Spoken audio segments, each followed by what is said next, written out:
তাই না মু? আমি তো সকাল আজ কত 7 দিন হলে তো কোনো খাওয়ার খাইতেই পারছি না। তা আজকে কি রান্না করবা? সমস্যা নেই, বুধবারের দিন আবার ডাক্তারের কাছে নিয়ে যাবো, দেখি কি আছে। এই যে মুরগির পা নিয়ে আছে, সেই পা আর মাথা আছে, সেগুলো রান্না করতেছি। কেন ঝাল টাল ভালো করে দিও, না খাইতে পারি, মুখর তো রুচিই নাই খাওয়ার। ভালো করেই তো রান্ধি, আরো কি ভালো করে রান্ধি?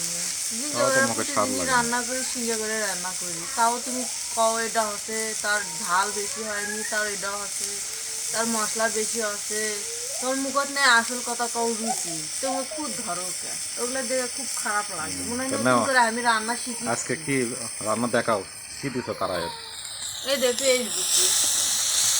যারা আমার মতো কিপটে তেল খাওয়ার কিপটেমি করে, তারা আগে দিলে পেঁয়াজ দিয়ে পেঁয়াজের পানি মেরে দিবেন, নিয়ে তারপর তেল দিবে। পেঁয়াজের পানি ইয়ে হয়ে গেছে, আমি এখন তেল দিয়ে দেবো।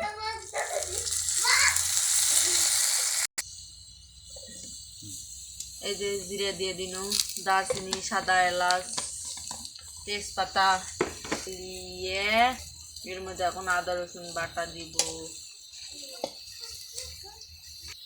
আদা রসুন বাটা দিব, এর সাথে ভালো করে নাড়াচাড়া করে দিব। হলুদ দিয়ে দিন,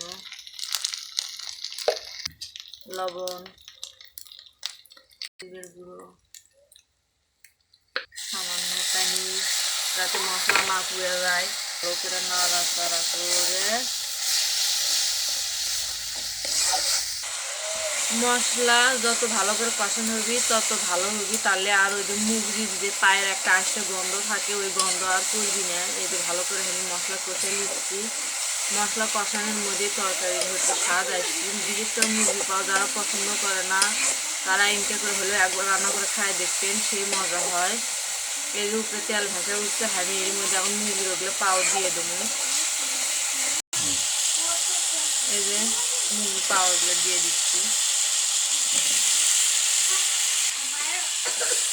আমি মুরগির পাও ভালো করে পরিষ্কার করে নিয়ে হালকা আমার ফ্যাট দিয়ে দিচ্ছি, এই জন্য হয়তো কালো কালো দেখা যেতে পারে। মশলার সাথে নাড়াচাড়া করে নিয়ে ভালো করে নাড়াচাড়া করে নিয়ে ঢাকনা দিয়ে ঢেকে দিলাম। এই ধর আমি ঢাকনা আলো করে ভালো করে নাড়াচাড়া করলাম, আমি কিন্তু পানি দেইনি। নাড়াচাড়া করে নিয়ে মশলার সাথে আরও ভালো করে বেশ করে কষান লাগবি। যেহেতু মুরগি পাও আন দিচ্ছি, পায়ের তো ক্যালসিয়াম থাকেই, তো সে নিয়ে তারপরে যে আমরা ঝোল দেবো। আবার আমি ঢাকনাতে ঢেকে দেবো। আমার কষান হয়ে গেছে, দেখেন গাইস, সেই কালার আছে, কিন্তু দেখেন সেই কালার আছে, কষান হয়ে গেছে। আমি এখন সিদ্ধ হওয়ার জন্য পানি দিয়ে দেবো, এর মধ্যে হওয়ার জন্য পরিমাণ মতো পানি দিয়ে দিচ্ছি। যেহেতু ব্রয়লার মুরগির পা রান্না করেছি, না দিলেও হয়, কিন্তু আমি ভালো করে সিদ্ধ হওয়ার জন্য আমরা দিয়েই দিন, কারণ আমার কাছে মনে হয় ভালো করে সিদ্ধ করে খাওয়াই ভালো, বিশেষ করে ব্রয়লার মুরগি। ঢাকনাতে ঢেকে দিলাম। আমার রান্না হয়ে গেছে। যেহেতু আপনাদের ভাইয়া একটু ঝোল ঝোলি খাবে, হচ্ছে পায়ের নাকি ক্যালসিয়াম বের হয়েছে, এই জন্য হচ্ছে এরকমই খামো। তো এই তো আমার রান্না হয়ে গেছে। কেমন হচ্ছে রান্নাটি অবশ্যই কমেন্টে বলে যাবেন, আর অবশ্যই আমার পাশে থাকবেন।